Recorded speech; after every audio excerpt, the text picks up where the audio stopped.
La historia que cuenta en esta fiesta de Pentecostés no es nueva en el momento en que ocurre a nivel cuando Jesucristo está a punto de ascender a los cielos y les dice a sus discípulos, ya vamos a ir a este relato. La fiesta tiene en realidad un trasfondo mucho más antiguo en la nación de Israel. Algunos dicen que esta fiesta se llamaba la fiesta de los panes sin levaduras.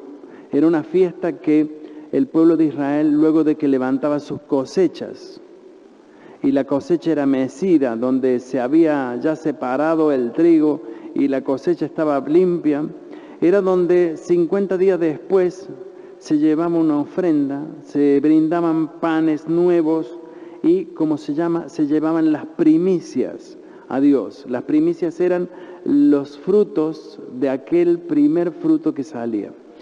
Yo siempre me recuerdo que había en la iglesia una hermana que siempre compartía las primicias de su trabajo.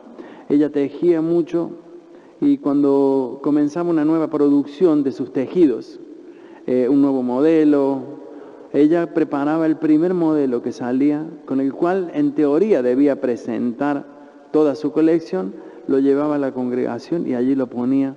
Y en la iglesia lo recibía alguien que yo no sé, puede haber sido alguien que en ese momento Dios puso en su corazón a ella, o lo dejaba en la iglesia sencillamente para aquellos que necesitaron.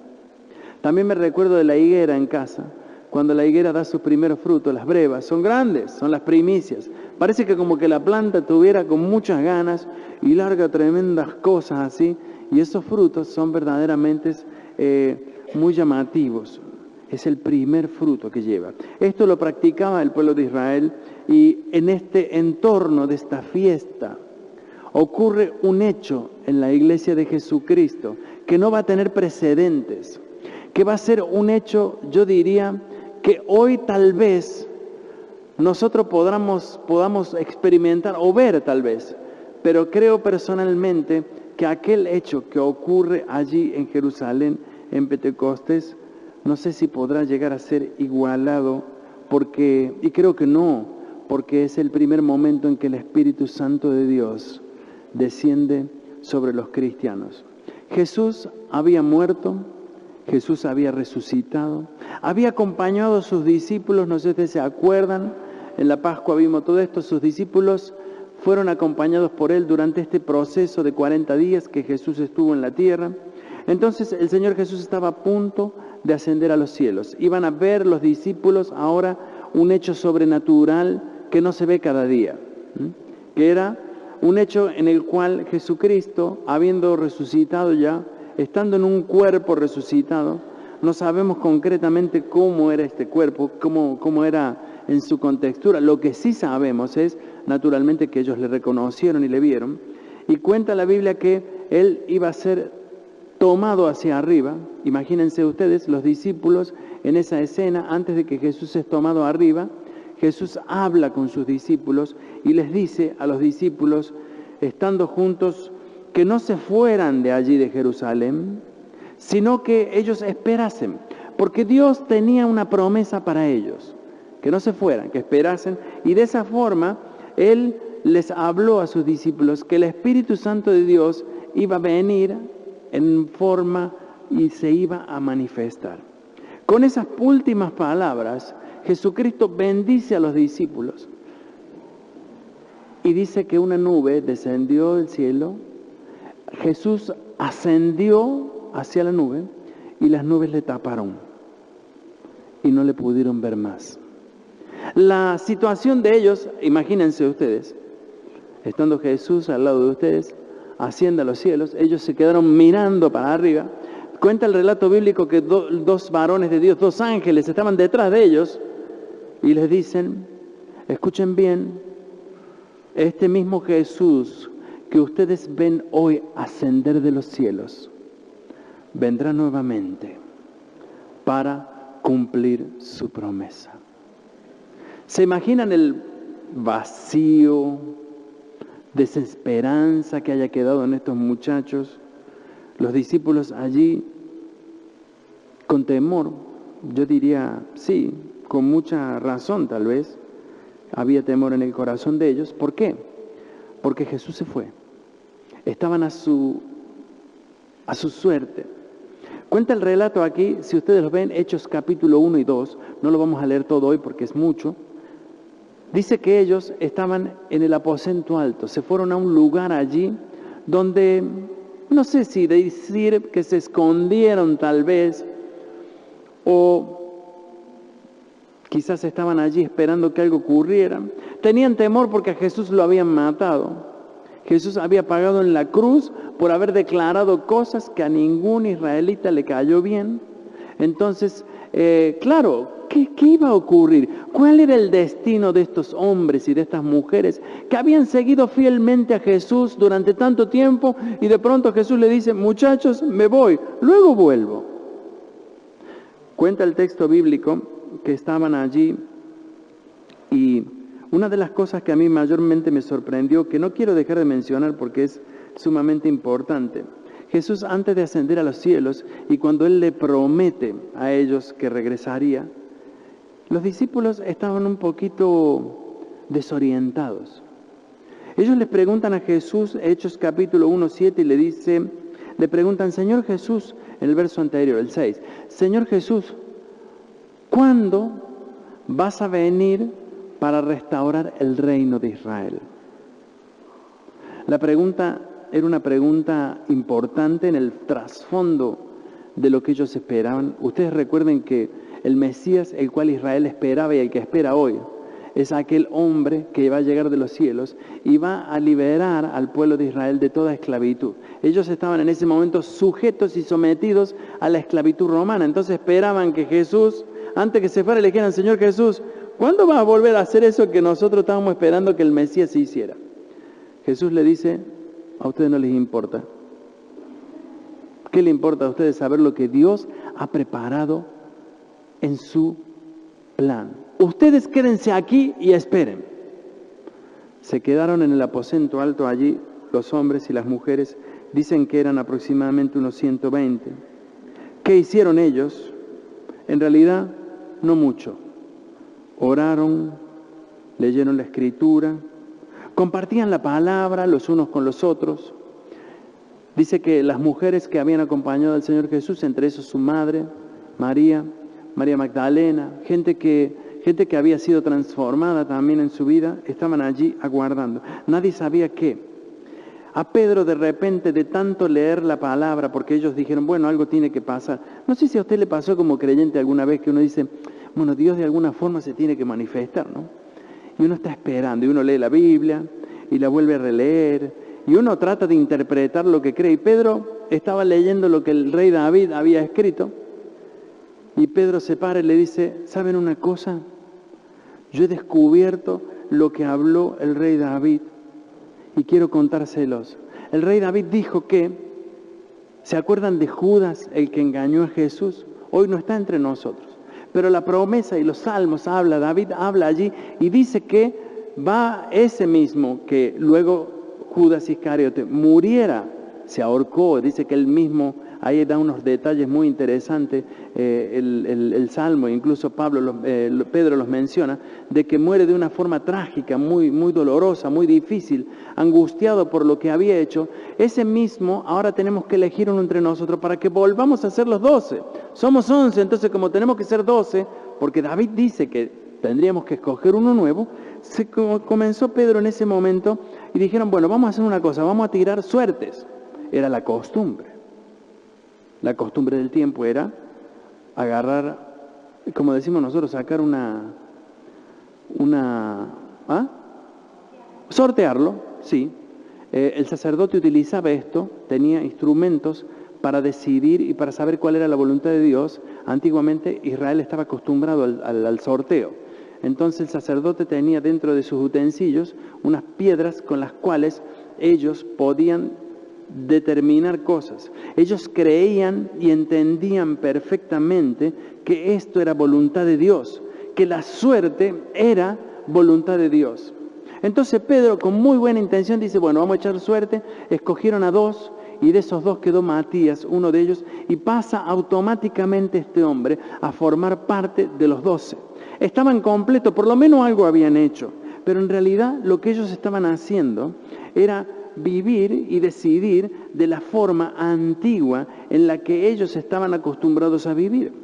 No estaban acostumbrados a vivir con el Espíritu Santo en sus vidas, entonces comenzaron a tomar decisiones a nivel y en orden humano.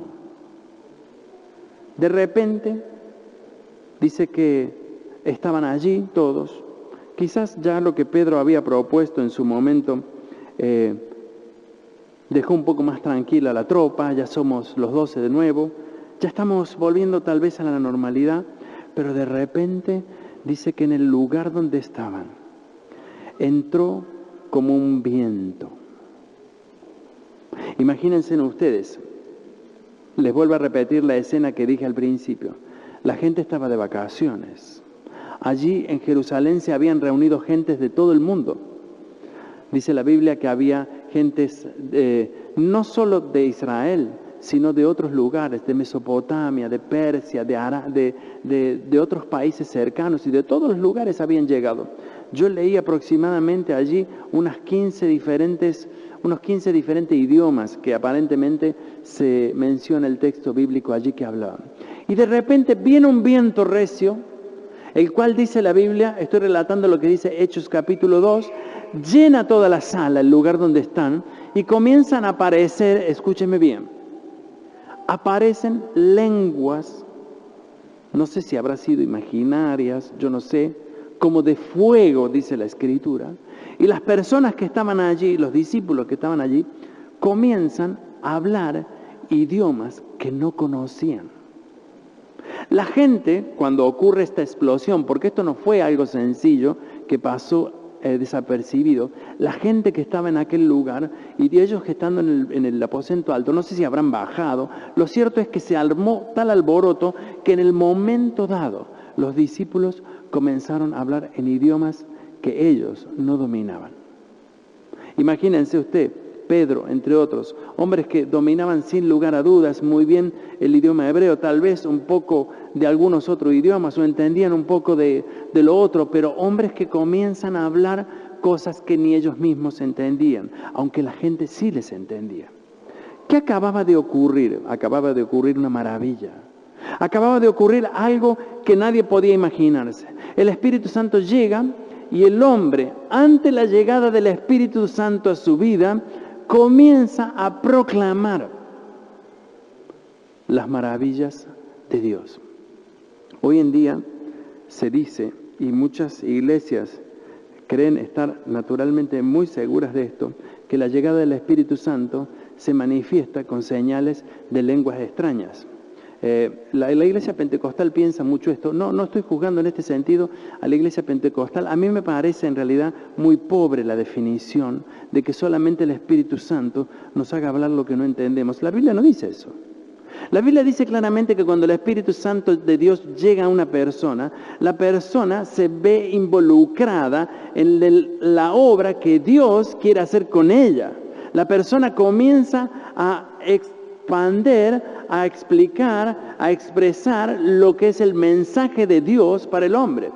Imagínense, en esa escena, cuenta allí el texto bíblico, que había aproximadamente miles de personas y Pedro en ese momento se pone de pie y comienza a hablar el Evangelio, comienza a proclamar la palabra de Dios que estaban escuchando ellos.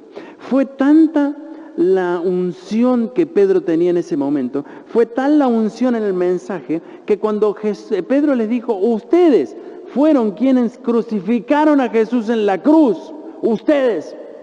Dice que la gente dijo, ¿y ahora qué vamos a hacer? Pedro les dijo, arrepiéntanse, arrepiéntanse. Dice la Biblia que aquel día creyeron más de 3.000 personas. Imagínense, en la iglesia eran 120, a los 5 minutos eran 3.120 personas que por esa, digamos, predicación, por esa palabra ungida de Dios, llegan a entender el mensaje del Evangelio. ¿Saben? Cuando el Espíritu Santo de Dios, amigos y hermanos, llega a nuestra vida, el Espíritu Santo de Dios hace una obra tal en nosotros, en la cual nosotros comenzamos a ser un testimonio verdadero de la obra de Dios en nuestras vidas.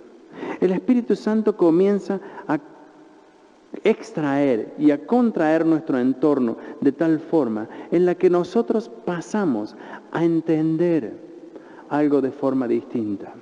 Comenzamos a expresarnos, comenzamos a dar, comenzamos a tener, dice la Biblia, frutos que son o que concuerdan con esa relación con el Espíritu Santo de Dios. No es una experiencia única. No es una en la que yo comienzo a hablar cualquier cosa. ¿Recibiste el Espíritu Santo de Dios? Sí, pero vivo como un, que no quiero decir ninguna mala palabra, como un impío. Claro, si yo soy un hombre de Dios y cuando recibí el Espíritu Santo comencé a hablar tantas cosas que nadie me entendía, me caí al suelo. ¿Sí te caíste al suelo? Sí, estaba allí, que ni les cuento. Y desde ese día fue una nueva criatura, pero todavía vivo como se me da la gana. Mi testimonio es el que yo quiero, y cuando hablo de lo que son frutos del Espíritu, como dice la palabra, Gálatas 5, 22, 23, el fruto del Espíritu es amor, gozo, paz, paciencia, benignidad, bondad, fe, mansedumbre, templanza. Oye, amigo, ¿sabes lo que es el bautismo del Espíritu Santo? No es una experiencia, es una vivencia. No es solamente hablar en lengua. Ojalá fuera hablar en lengua. Yo me pongo a hablar en lengua todos los días. Ojalá fuera el que pudiéramos hablar en un idioma en el que no entendemos. El don de lengua es otra cosa, que es bien legítimo y que en la iglesia está. Y aquí hay gente en nuestra iglesia que tiene ese maravilloso don de lenguas, en el cual habla cosas que no entiende, dice la Biblia, pero su espíritu se edifica con Dios. Su espíritu recibe de Dios y da a Dios cosas que no entendemos. Pero ese es un don totalmente aparte de lo que es la experiencia de ser llenos del Espíritu Santo. Eso es otra cosa, son monedas totalmente distintas. Y cuando alguien me dice, yo hablo en lenguas, a mí realmente no me impresiona, perdóneme que le diga. Puede que usted hable en lengua y yo también he hablado en lenguas, pero eso no impresiona a una condición. Cuando yo digo, el Espíritu Santo de Dios está en mi vida y eso se ve en mi testimonio, entonces sí yo creo. Entonces sí puedo ver como en aquel tiempo que la palabra de Pedro cuando habló al mundo y expresó y dijo, ustedes fueron quienes. Y aquella palabra venía tan ungida de Dios y tan llena de la palabra de Dios que la gente comenzó a creer. La gente creyó. No podemos nosotros decir que tenemos al Espíritu Santo de Dios si no hay un resultado en nosotros. No. ¿Sabe lo que usted tiene? Usted tiene ganas de tener el Espíritu Santo. Eso es lo que usted tiene. Usted tiene el buen deseo. Usted tiene, qué sé yo, la alegría, le gustaría que. Eso es un buen deseo. Es un deseo que uno dice, sí, a mí me encantaría. Y a lo mejor viene alguien y le dice, ¿querés recibir el Espíritu Santo de Dios? Ahí viene el pastor fulano de tal. ¡Pah! Ese hombre cuando pone la mano, te llena. No quiero ofender a nadie, ni quiero ofenderme a mí como ministro, ni a mi esposa, ni a ninguno que haya aquí.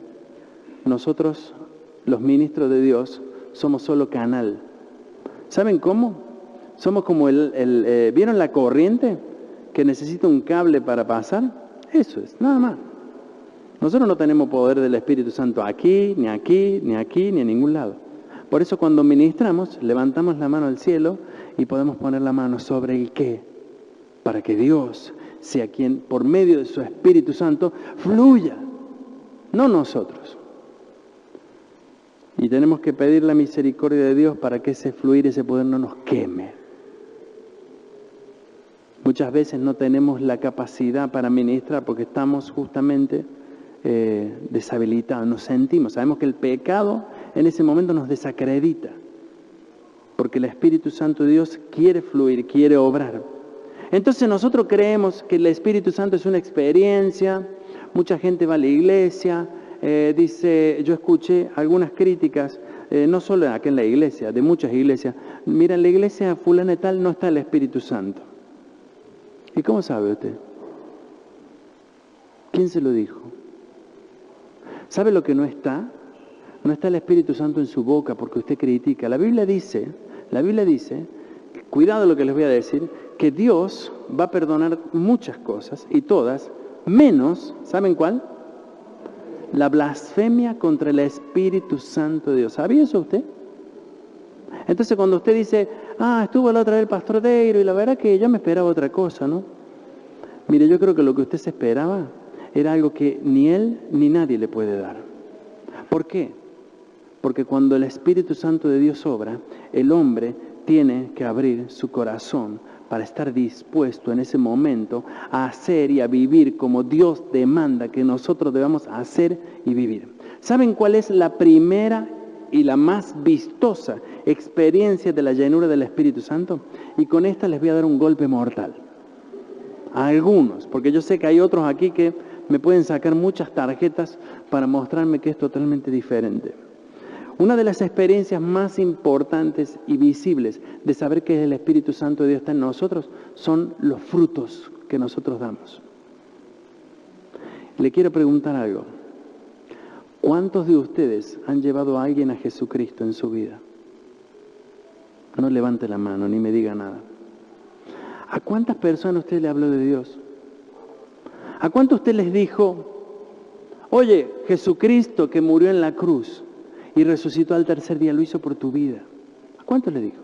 Yo sé que algunos se van a ir con las manos vacías hoy en esto, pero no es esta la intención. La intención es que si nosotros verdaderamente hablamos de Pentecostés, hablamos de la llegada del Espíritu Santo, esa experiencia mística que muchos esperan salir de la iglesia con un gozo inefable, inexplicable, que no saben de dónde viene, pero créanme, cuando eso que saben de dónde no viene y que les viene, no es algo que viene de Dios, porque cuando ustedes reciben el gozo que viene de Dios, ese se expresa automáticamente hacia afuera, ese se habla, ese se dice, ese produce en otros y para otros una verdadera respuesta. Cuando el Espíritu Santo de Dios se manifiesta en nosotros, o la pregunta sería, ¿cómo se manifiesta el Espíritu Santo de Dios en nosotros? Como fue con los discípulos. A mí me llamó la atención la actitud de ellos. Si bien ellos tenían algunas preguntas humanas, como la que yo les mencioné, que dijeron, dime Señor Jesús, ¿cuándo vas a venir a restaurar el reino de Israel? ¿Cuándo te vas a parar y le vas a pegar un golpe a ese hombre, a esos que están allí, que nos tienen dominado, que al final nos cobran, pagamos impuestos, somos esclavos de ellos? ¿Cuándo vas a hacer eso? Ellos dicen que en su momento, después de haber tenido, oraron y buscaron el rostro de Dios, estudiando la palabra. Estaban allí interesados. Estaban allí sabiendo que la palabra de Dios tiene una revelación para mi vida. Buscando no al azar a ver qué me querrá decir Dios, qué me querrá decir hoy a mí, qué quiero escuchar, será la pregunta. Creo que seríamos más honestos si nos dijéramos, ¿qué quiero que Dios me diga hoy? Dígaselo usted, todo lo que usted quiera. Pero no le deje decir a Dios, o no le haga decir a Dios lo que nunca dijo. No le haga decir a la Biblia lo que jamás imaginó sobre usted, sino déjele que la palabra de Dios hable a su corazón lo que ella quiere decirle. Sea lo suficientemente humilde y sea lo suficientemente honesto con Dios y con usted para permitir que el Espíritu Santo de Dios descienda sobre su vida y le hable. Para permitir que esos frutos del Espíritu Santo de Dios comiencen a florecer en ustedes. ¿Saben? Para que el Espíritu Santo de Dios obre con sus frutos en nosotros, necesitamos ser, escúcheme bien, humillados. Sí. Ya no vivo yo, mas vive Cristo en mí. Señor, ¿qué es lo que tú quieres? Tú sabes lo que yo quiero. Tú sabes lo que yo siento. ¿Qué es lo que tú quieres, Señor, para mi vida? Hijo mío, yo quiero que tú tengas esto, lo otro. Hijo mío, yo quiero que tú te sujetes a la palabra. Sí, Señor, pero no es lo que yo quiero. Yo quiero que tú te sujetes a la palabra, porque en esa condición está mi bendición. En esa condición fluye la bendición de Dios. No hay peor cosa para Dios que un hombre o una mujer rebelde. No hay peor cosa. No hay peor cosa en la iglesia que un hombre o una mujer rebelde. Lo digo por experiencia.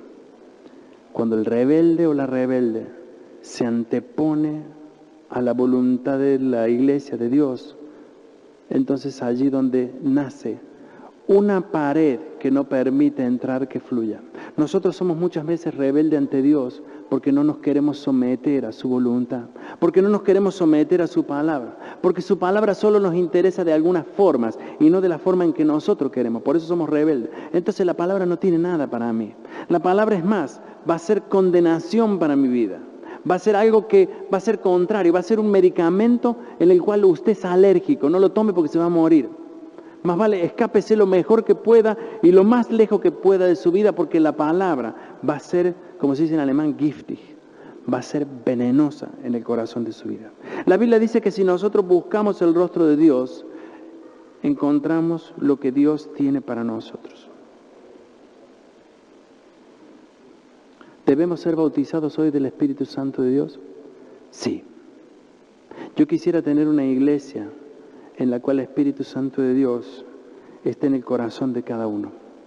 Hoy me dio un texto, Eusita, lo voy a leer, Eusita, porque creo que es un texto muy interesante, se relaciona a la Pascua y nos viene muy bien, 1 Corintios 5, muy interesante, y creo que nos puede dar una vista de lo que es la obra del Espíritu Santo de Dios en nosotros. 1 Corintios 5, versos 6, 7 y 8. Perdón, verso 7. Bueno, podemos leer el 6 también. No es buena vuestra jactancia. ¿No sabéis que un poco de levadura leuda toda la masa? Limpiaos, pues, de la vieja levadura, para que seáis nueva masa, sin levadura como sois, porque nuestra Pascua, que es Cristo, ya fue sacrificado por nosotros. Así que celebremos la fiesta, no con la vieja levadura, ni con la levadura de malicia, ni con la de maldad, sino con panes sin levaduras, de sinceridad y de verdad. ¿Saben? Cuando yo leí este texto, me acordaba lo que los discípulos habían hecho. ¿Se acuerdan el sorteo que usaron ellos? En realidad, Matías, aunque fue elegido por ellos, no fue el apóstol número 12, lo fue el apóstol Pablo, que en realidad no reunía todas las condiciones que ellos esperaban, porque ellos al escoger al siguiente discípulo habían puesto condiciones. Dijeron, bueno, tienen que haber andado con Jesús, tiene que haber visto a Jesús y tiene que haberle acompañado en el ministerio. ¿Quién es candidato? Y así fue como salió. Pero Pablo, que en realidad no le vio, es más, fue un hombre que persiguió a los cristianos hasta matarlos, tuvo una experiencia nueva de orden espiritual que nunca nadie había tenido. La historia creo que ustedes la conocen. Él iba andando en un caballo, persiguiendo a los cristianos, y fue allí cuando el Espíritu Santo de Dios le dio un boxeo, lo tiró, se cayó del caballo. Cuando él se cae del caballo, se queda ciego y dice, ¿qué pasó? No era un sorteo. El Espíritu Santo de Dios comenzaba a actuar y a obrar de una forma totalmente distinta. Y es la forma en que el Espíritu Santo de Dios comienza a obrar y a actuar en aquellos que verdaderamente le buscan, en aquellos que verdaderamente quieren, en aquellos que dicen, Señor, bautízame. Señor, lléname con tu Espíritu Santo. Señor, deja caer eso que venga hacia mí, porque esta es tierra buena, porque yo voy a estar sujeto y sometido a lo que tu Espíritu quiera decirme. Porque si me tengo que parar a predicar de tu palabra o a hablar al que llega, yo lo voy a hacer, porque esa va a ser la consecuencia de la unción del Espíritu Santo de Dios en mi vida. Pero no va a ser la consecuencia de mi rebeldía hacia ti, de mi rebeldía, de mis frustraciones, de lo que no he alcanzado, de lo que nunca fui y de lo que quiero ser, sino que yo voy a dejar que tú, Señor, a través de tu Espíritu, me permitas resucitar, resurgir. Hablo con mucha gente y escucho muy a menudo esto. Qué infeliz que soy. No logré nada. Y claro, es muy probable que usted esté tratando de lograr cosas con su fuerza. Permita al Espíritu de Dios que le lleve por el camino en el cual usted tiene que andar. Y yo le aseguro, mi amigo y mi hermana, que usted va a encontrar, no solo va a encontrar, va a experimentar y va a vivir un cambio en su vida. Bautizarse es sumergir. Bautizarse indica un acto en el que voluntariamente permitimos que algo nos cubra. Pedro dice que el bautismo, el cual la Biblia habla, es aquel en el cual estamos recubiertos de Cristo, en el cual Cristo toma posesión de nuestro ser completamente. Podemos esperar sin lugar a duda manifestación o no. Eso no depende ni de nuestro bautismo, ni depende de nuestra llenura en el Espíritu Santo, sino que lo que depende de ella es nuestro propio testimonio, el cual habla. Si tú tuvieras que, de 1 a 10, decir cuánto eres lleno del Espíritu Santo, piensa. 1 es malo, aunque acá en Alemania 1 es bueno. No vamos a hacer la tabla latinoamericana, del 1 al 10. Creo que hay otros países que tienen del 0 al 20 también, o del 0 al 100. ¿Cuánto? Yo le invito, hermano, hoy a este día, a que pidamos que el Espíritu Santo de Dios descienda sobre este lugar, sobre esta iglesia. Pero para que el Espíritu Santo de Dios descienda hoy a este lugar, no es algo en el cual usted va a ser imparcial, sino es algo en lo que usted mismo va a tener que ser activo. Permitir al Espíritu Santo de Dios venir hacia nosotros es darle un lugar. Es permitirle que en nuestra vida comience a generar frutos. No sé cómo hará, no sé cómo el Espíritu Santo de Dios vendrá. No sé si usted se tendrá que caer o se tendrá que levantar, o no se caerá o se quedará sentado ahí, o comenzará a hablar una cosa que usted no entiende, o qué sé yo, no lo sé. Tampoco estoy esperando eso para ver una señal, créanme, no lo estoy esperando ni en mí ni en usted. Lo que yo creo que nosotros tenemos que hacer hoy, si queremos ser llenos del Espíritu Santo, es someternos plena y completamente a la voluntad del Espíritu Santo. Señor, ¿qué es lo que tú quieres? ¿Qué quieres de mí? Señor, dice que los discípulos estaban investigando en ella, nadando en la palabra de Dios, descubriendo. Cuando yo veo a alguien en la iglesia que comienza a saborear la palabra de Dios, no me cabe ninguna duda. Está lleno del Espíritu de Dios. Claro que sí. Porque en Él encuentra contentamiento. Yo te invito hoy a que tengamos un momento de oración, como en el aposento alto, que había un silencio. Podemos tener un poco de música si quieren. Estamos en el aposento alto hoy. Y yo quiero pedir a Dios, a través de su Espíritu Santo, que Él descienda en este lugar. Que Él obre como Él quiera, yo no lo sé. Pero que el Espíritu Santo de Dios descienda. Olvídate de quién tienes al lado. Deja de lado tu situación, cierra tus ojos si quieres.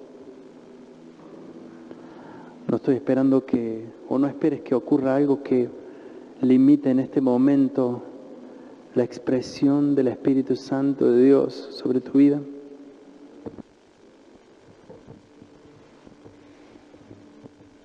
Y si Él quiere hablarte hoy, escúchale.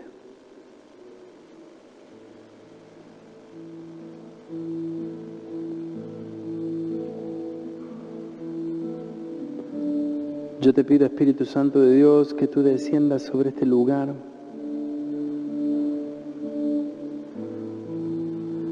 Que desciendas para sanar. Desciende, Espíritu Santo de Dios, en este día para limpiar. Desciende, Espíritu Santo de Dios, hoy para convencer de pecado, para que podamos reconocer que estamos en pecado, que vivimos en pecado. Espíritu Santo de Dios, yo te ruego que tú desciendas hoy para tomar contigo toda enfermedad y llevarla, quitarla toda enfermedad de la mente en el nombre de Jesús, toda enfermedad del cuerpo, toda enfermedad aquella que está arraigada en el corazón.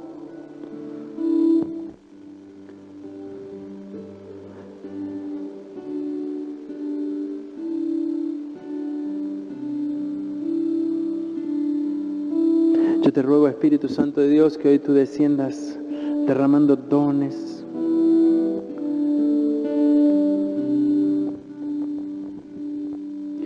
Yo te ruego no solo que tú desciendas aquí, Señor, sino sobre cada uno de la iglesia que tampoco está aquí hoy, Señor. Para transformar, para cambiar.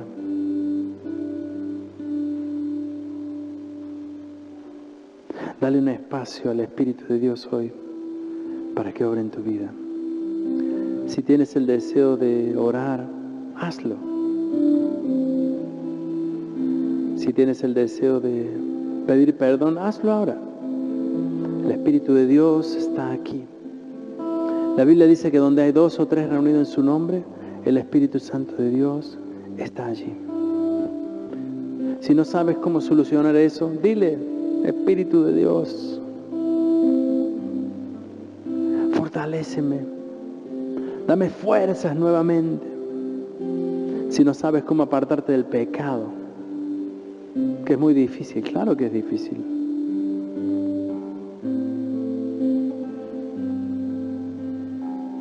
Si no sabes cómo solucionar el problema económico, de trabajo, de familia, llámalo. Dile: Espíritu Santo de Dios, involúcrate. Hay una estela que entra sobre ese ámbito de tu vida y Él comenzará a obrar, sin duda, sin duda. Yo lo creo en este día y lo declaro en el nombre de Jesús, que el Espíritu Santo de Dios está en este lugar.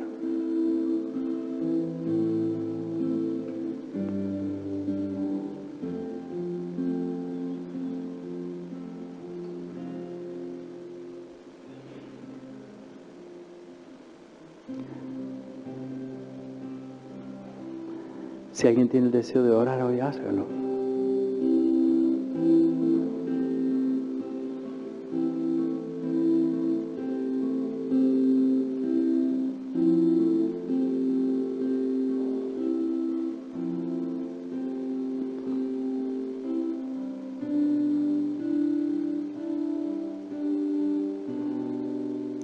Si en este momento tú estás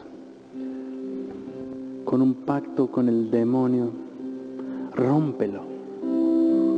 Rompe esas ligaduras que Satanás tiene atadas en tu vida. Sabes que te tiene agarrada del cuello, no eres feliz, no tienes nada. Y Dios tiene una plena vida abundante ofreciéndote para cambiarla. Suéltalo. Dile a Satanás: Satanás, no tienes lugar en mi vida. Yo permito que el Espíritu Santo de Dios venga a fluir sobre mi vida, para que caigan todas las ligaduras de maldad, todas las ataduras, toda la perversión, toda la angustia, todo el dolor. El Espíritu Santo de Dios puede hacerlo. Los discípulos estaban llenos del Espíritu Santo de Dios y cuando caminaron, pasaron y encontraron a un hombre a la salida del templo. No podía caminar y les pidió una moneda. Ellos le dijeron: dinero no tengo, pero lo que tengo te doy en el nombre de Jesús. Levántate. En el nombre de Jesús se han abierto esos ojos.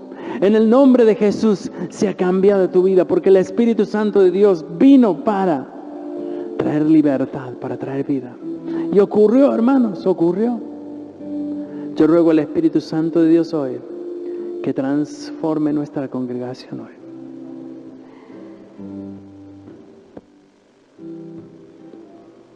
Oh Espíritu de Dios, desciende para limpiar, Señor. Oh, alabado sea, Señor. Que tu presencia traiga gozo, Señor, hoy. Que tu presencia traiga paz a la congregación en este día.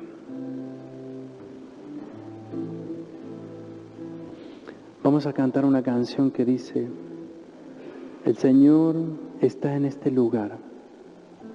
Vamos a ponernos de pie como iglesia. Vamos a declararlo con nuestra voz hoy. Vamos a declarar que el Señor está en este lugar, y cuando el Señor está en este lugar, está su Espíritu Santo en medio nuestro, que va a traer sanidad, va a traer libertad, va a romper toda obra de maldad, va a librar nuestra alma. Vamos a cantarlo con mucha fuerza, hermanos. Vamos a hacer que este momento sea el lugar alto, aquel lugar